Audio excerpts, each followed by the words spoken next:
Mark வாங்கலன்னு தயவு செஞ்சு யாரும் கவலைப்படாதீங்க. நான் சொல்றேன், 25 வருஷமா ப்ரொஃபஸரா இருக்கிற நான் சொல்றேன். மொத்தம் குழந்தைகள் 3 வகைங்க. ஒன்னு மார்க் வாங்கும், 98 வாங்கும், அடியே வாங்காது, புத்திசாலி, அது நம்ம வீட்டுல இருக்காது.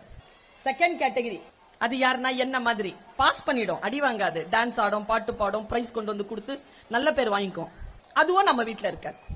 நம்ம வீட்டுல இருக்கிறது 3வது வகை, அது மார்க்கும் வாங்காது, பிரைஸும் வாங்காது.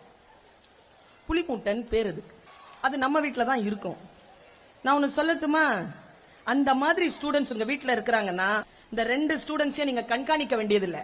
பெற்றோர்களை மனதில் வைத்துக் கொள்ளுங்கள். இந்த 3வது கேட்டகரி உங்க வீட்டுல இருந்து நீங்கள் அந்த குழந்தைகளை சரியாக கண்காணிக்கிறீர்கள் என்றால் அந்த குழந்தை தான் வளர்ந்து ஆளாகி இந்த புத்திசாலிகளையும் திறமைசாலிகளையும் நிர்வகித்து சம்பாதிப்பை அவர்களுக்கு ஏற்படுத்தி தந்து அவர்களுக்கு சம்பளம் கொடுக்கின்ற நிர்வாகிகளாக வருவார்கள்.